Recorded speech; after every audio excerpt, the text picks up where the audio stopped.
Hey, welcome back to this week's small group video. My name's Adrian, one of the co-leads at Vintage, along with Sarah, my fellow co-lead, and Renee. And we're excited that you're back week 3. And just to kick us off, I have a question for you. Name one person who is not a family member who has had the greatest influence in your life and explain why. I mean, for me, it's easy. Brian King. Oh, okay. So Brian was on our church board, a Twin Lakes attender. He was the former president of Cabrillo College. And one time we were going for a drive. He took me out to lunch. And he said, "Can I ask you a question, Renee? How come you're not involved more with the community?" And I said, "What do you mean? We do like beach cleanup days once a year. What do you want from me?" Yeah. And Brian said, "No, I mean, like, how come you're not involved in a Rotary Club or the Chamber of Commerce or, coaching a team or something like that?" And honestly, it had never occurred to me before. And I said, "I don't even know where to start." He said, "I'll make you my guest at my next Chamber of Commerce meeting, my next Rotary meeting. I'll take you to Second Harvest Food Bank's banquet." And it was like I'd walked from Kansas into the Land of Oz.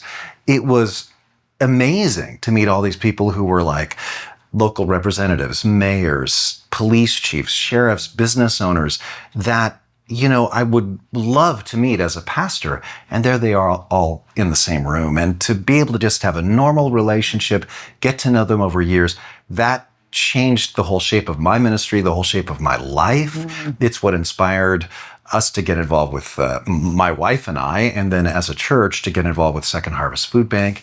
So that was a dynamic life change. He was very influential in my life. Yeah, I remember that. Yeah. Brian King and his family used to watch our little girls in kids' church. No kidding. Yeah, and then later when they were older, they came back. Yeah. It's fun to see. Yeah, for me, it's a gentleman by the name of Doug Millam. He was a pastor at a church down in Southern California. I met him at Mount Hermon one week, and I had just returned from a missions trip in Africa, and Doug met me that week, and he asked me point blank, without even knowing me, how God was going to use that trip to change my life. Interesting. And that was literally the moment when the light bulb came on that God wanted me to head to seminary and not go to med school. So that conversation with him, just one single question, then sparked farther conversation. Life-changing. Completely changed the trajectory of my life. Yeah. Yeah. For me, I don't know. Jesus probably is the... Okay. You can't choose Jesus. You won. You can't choose Jesus. Jesus is for all of us. Just on the record, yeah, I won. It was not a contest? Okay. No. Yeah, there's a few people, at least for me, it's spiritual in a sense, but my health, if you don't know me, you might not know this, but when Renee met me, I looked much different. I weighed at least 120 pounds more than I do right now. And I remember there was a moment I thought to myself, I am going to die young. And I had little kids, and that really shook me a bit.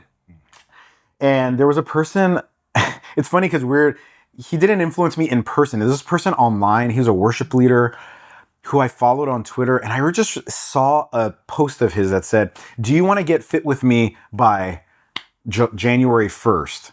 It was Fit by First, it was called. It was like, I remember that. Yeah, it wasn't, let's make a New Year's resolution. Right, it was, let's, by New Year Day, have made some changes. Right. And I had seen it before, but for some reason, I decided to click on that, and that began a huge change in my life. And we got to know each other a little bit as I went through that program, but yeah, I'm much healthier, and I can serve the Lord with more vigor, and I know I'll be around longer, and I can play with my kids. But yeah, it's important to think about those influential people in our lives and how we can influence others. And this chapter of Daniel has some very influential people: Shadrach, Meshach, and Abednego. And their story, songs have been written. I'm sure you've seen, talked about it, heard about it. It's these three guys who are faced with a challenge. Do they bow down to this idol that King Nebuchadnezzar sets up? They decide not to. They get thrown in the furnace. They're saved. It's an amazing story. If you haven't read it, it's just great writing It's a classic. and a great story. Yeah. I mean, really, there's so much we can talk about in this, and there's a lot of questions. Encourage you guys to go through. But what's maybe one thing for you guys that maybe stands out in their story? Honestly, for me, what rivets me is not just their courage, right? I mean, everybody else is bowing down. It's an iconic image. When I was a teenager, there was an artist named Keith Green who put out an article called an album called No Compromise. And this story was the cover of the record album where the king of Babylon sets up a giant image and everybody else is bowing down in fear. And just these three guys are standing up. No, we will not bow down. So pretty powerful story. But what's interesting to me is when you read verse 17, they say, well, we don't have to defend ourselves. If we're thrown into the blazing furnace, the God we serve is able to save us from it, and he will rescue us from your hand, O king. But even if he does not, we want you to know, O king, that we won't serve your gods or worship the image of gold that you have set up. To me, that, again, they're not being unnecessarily provocative. They keep calling him O king and O great king. They're polite, but they say, you know, even if God does not save us, we're still not going to bow down before you. And to me, that I don't have to survive attitude is critical. You will never stand up for what's right unless you have an I don't have to survive attitude. And I think on top of that, their attitude that God didn't owe them anything. Right. They were willing to obey without any promise that they were going to survive or it was going to go well for them. And that's powerful. Like we don't always get to see the fallout of our obedience, and yet that's what we're called to. And there is good in that, but it's hard in those moments. I heard Martin Luther King Jr. preach a sermon, not personally, but I heard a recording of it, where he was preaching on this story. And he was talking about an even if he does not kind of faith. Yes. And he said, most of us, if we're honest, have a, well, I believe because he's going to do this for me. But he said the key to a real vital spiritual life is to have an but even if he does not, kind of a faith. Yeah. And that faith, you know, it makes an impact on King Nebuchadnezzar himself. You know, I love it later in your study, I think it's question number 6, but you're to read starting in I'll start here in verse 28. And it says, this is them, they're saved. So there's another person in there, you know, which is one of the, you know, as this is a kid, I'm like, who is that? The fourth man in the fire. It's so cool. There's a great song called Another in the Fire that I really like. But verse 28 says, then Nebuchadnezzar said, praise be to the God of Shadrach, Meshach, and Abednego, who has sent his angel and rescued his servants. They trusted in him and defied the king's command. Who's the king? He's talking about himself. Right. You guys rebelled against me and were willing to give up their lives rather than serve or worship any God except their own God. And then he goes on, you know, to just praise God, really. And in verse 30, then the king promoted Shadrach, Meshach, and Abednego in the province of Babylon.